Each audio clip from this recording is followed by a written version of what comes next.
Mastercase H500P była jedną z najlepiej wyglądających i najchętniej oglądanych obudów w ubiegłym roku. Jednak poprzednia wersja miała swoje wady. Na szczęście Cooler Master bacznie wysłuchiwał swoich klientów i to, co stoi obok mnie, to nowa, poprawiona wersja w białej odsłonie. Dlatego też zapraszam na recenzję obudowy, która już teraz jest hitem.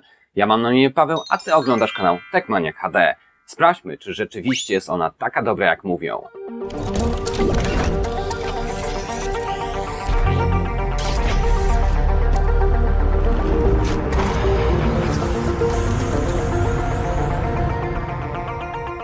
Zacznijmy od szybkiego unboxingu, bowiem i tutaj producent bardzo się postarał. Na górze odnajdziemy kartonik zawierający kontroler RGB do wentylatorów, który możemy podłączyć przy pomocy zasilania SATA. Jest on niezbędny jedynie w przypadku, jeśli płyta główna nie wspiera LEDów. Dodatkowo śrubki, zapinki oraz inne podstawowe akcesoria. Obudowa wraz z zabezpieczającym styropianem znajduje się w ogromnej torbie, którą wystarczy wyjąć z pudła. Więc tak, oto prezentuje się obudowa. Widzimy tu cherry na filtrach, slotach rozszerzeń, szkle, ale motywem przewodnim jest tutaj biel, której jest naprawdę mnóstwo. Nadaje to nowoczesnego i czystego charakteru.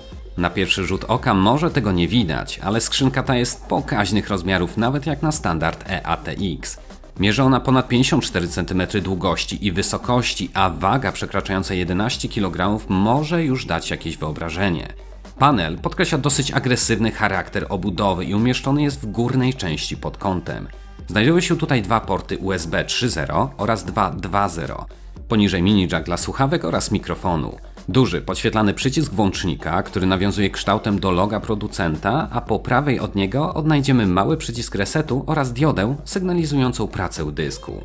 Górna pokrywa została poprawiona względem poprzedniej wersji. Co prawda, w dalszym ciągu mamy tu do czynienia z przyciemnianym akrylem, ale sama zmiana dotyczy dodania śruby z tyłu.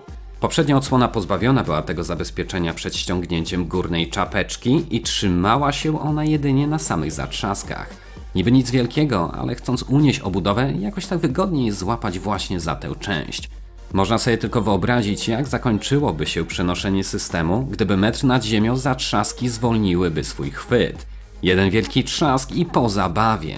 W nowej wersji jesteśmy już przed tym zabezpieczeni. Oficjalnie nikt nie rekomenduje takiego noszenia obudowy i lepiej złapać jest ją od dołu, ale mimo to producent zdecydował się poprawić także ten element względem poprzedniczki.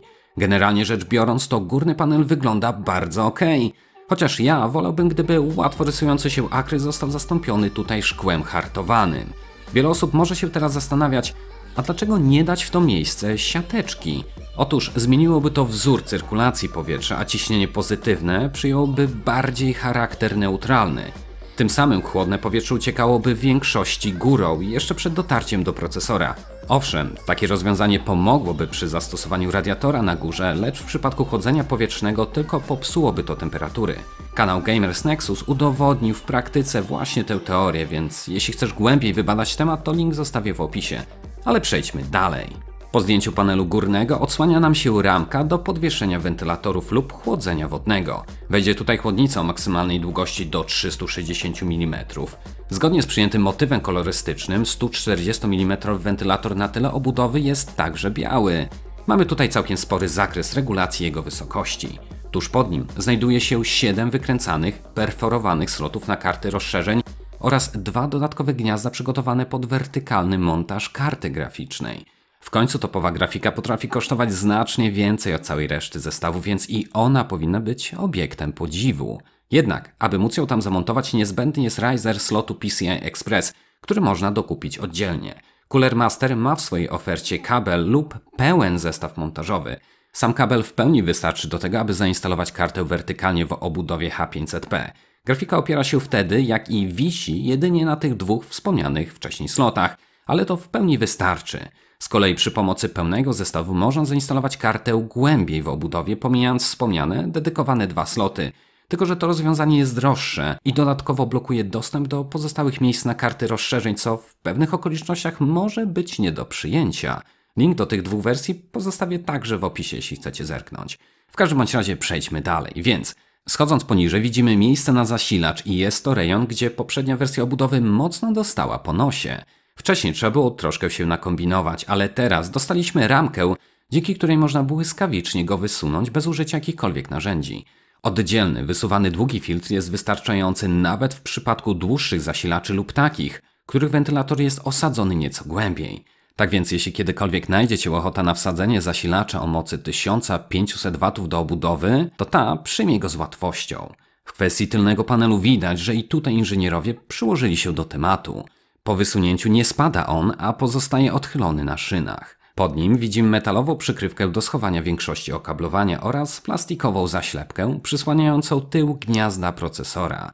Wiadomo, że nie zagląda się tu często, raczej tylko przy zmianie chłodzenia, więc możemy go elegancko przykryć. Z kolei do demontażu panelu szklanego niezbędna jest moneta lub płaski śrubokręt. Przekręcenie palcami zamka jest raczej niemożliwe. Tutaj należy się plus za to, że panel pozostaje także na swoich szynach i można go bezpiecznie odchylić.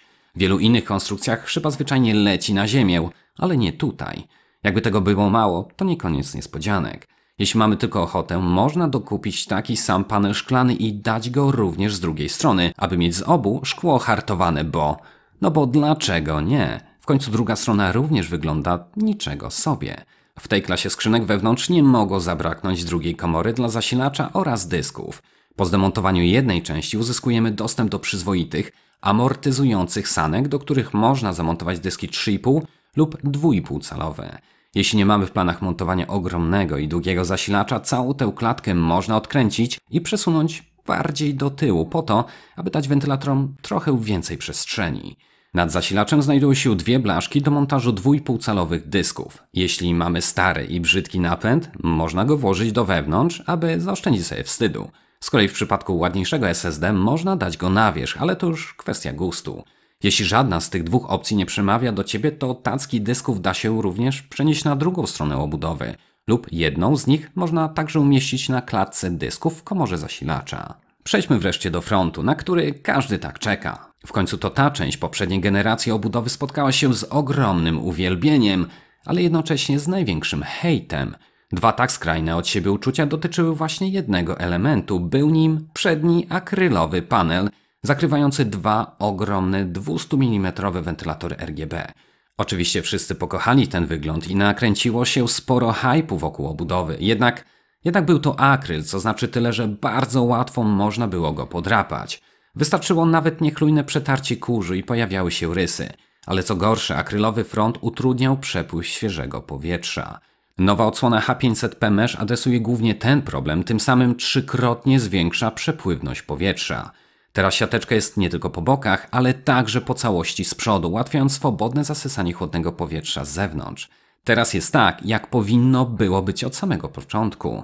Nowy panel poprawia chłodzenie, ale jednocześnie sprawdza się jako filtr przeciwkurzowy, a co najważniejsze, prześwitują przez niego podświetlane wentylatory i w dalszym ciągu mogą cieszyć oko właściciela. Sam montaż panelu, jak i jego wzmocnienia również doczekały się poprawek.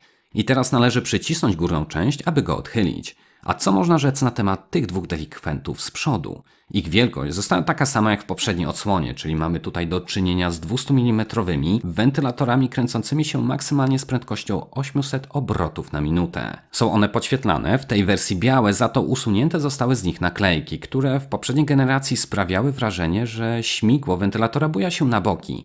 Wiecie, był to taki nieprzyjemny wizualny efekt, potęgowany wtedy, gdy naklejka nie jest idealnie centralnie przylepiona. To taka kolejna mała poprawka, którą łatwo przeoczyć. Rzecz jasna, wentylatory te wedle gustu można podmienić na 340 lub 120. A jeśli myślisz o montażu chłodnicy z przodu, to i tutaj się nie zawiedziesz. Nawet 360 mm radiator wejdzie tu bez trudu. Na samym początku wspomniałem o tym, że obudowa jest pokaźnych rozmiarów. Niewątpliwie przyczyniły się do tego stopki, dokładając do wysokości kilka dodatkowych centymetrów. Może i patrząc na nie pod tym kątem, można odnieść wrażenie, że ktoś tu poleciał za daleko. Jednak przewracając obudowę do boku brzuszkiem widzimy, że daje to nie tylko mnóstwo wentylacji dla zasilacza, ale także i przednie wentylatory mogą tędy jeszcze dodatkowo uszczypnąć odrobinę chłodnego powietrza. Będąc w tej pozycji widzimy, że wszystkie 4 nóżki są podgumowane. Jest to nie tylko bardzo długa, miękka guma, świetnie amortyzująca wibracje, ale pomimo tego nie zostawia ona żadnych śladów. A teraz, gdy mamy wszystko mówione, nadszedł czas na zbudowanie systemu we wnętrzu obudowy.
Proces składania był jak najbardziej bezproblemowy. Podoba mi się na pewno to, że przy tej obudowie wcale nie trzeba być mistrzem układania okablowania, aby całość wyglądała schludnie. Odrobinę organizacji, kilka spinek, a nadmiar kabli wystarczy wcisnąć pod drugą boczną pokrywę. Nawet tak słabe wykonanie załatwi wystarczająco sprawę. Zdecydowałem się także na wyeksponowanie przy pomocy Razera karty graficznej po to, aby móc ją podziwiać za szkłem. Na pewno wygląda to dosyć ciekawie, ale z tego co zauważyłem, podniosło to jej temperatury, a co za tym idzie głośność pracy. Aczkolwiek nie jest to jakaś twarda reguła i podobno karty z referencyjnym chłodzeniem zainstalowane wertykalnie potrafią zrzucić nawet kilka stopni. Ale to jest temat już na inny film. Zbliżając się ku końcowi, to muszę śmiało przyznać, że obudowa ta nareszcie jest tym, czym powinna była być od samego początku. Widać także, że producent słuchał komentarzy, udowadniając tym samym, że potrafi przyjąć to jako konstruktywną krytykę. Inżynierowie wyciągnęli wnioski, przygotowali, poprawili oraz wprowadzili ulepszenia tej najnowszej generacji H500P Mesh. Reasumując to, nowa obudowa Mastercase jest zdecydowanie godna polecenia i naprawdę w końcu warta swej ceny. Nie tylko jest ona teraz bardzo praktyczna, ale także ładna. Jedni pokochają ten dosyć agresywny wygląd, inni może znienawidzą. Mnie osobiście zachwycił obrany design i jak na mój gust nawiązuje on odrobinę do Transformersów. Nawet jeśli nie w białym, to skrzynkę można dorwać także w kolorze siwym, oznaczonym jako Gunmetal. Do tych dwóch wersji pozostawię dla Ciebie linki w opisie poniżej, dzięki którym powinieneś odnaleźć obudowę w najniższej cenie. Jeżeli podobało Ci się to nagranie, bardzo proszę pozostaw po sobie chociaż tą łapkę w górę oraz subskrybuj mój kanał. A może znasz kogoś zainteresowanego tematem? Jeśli tak, koniecznie wyślij mu linka. Natomiast jeśli masz jakiekolwiek pytania, jak zwykle możesz je zadać w komentarzu pod tym filmem. Tymczasem ja się z Tobą już żegnam i zapraszam do następnych nagrań. Trzymajcie się. Hej!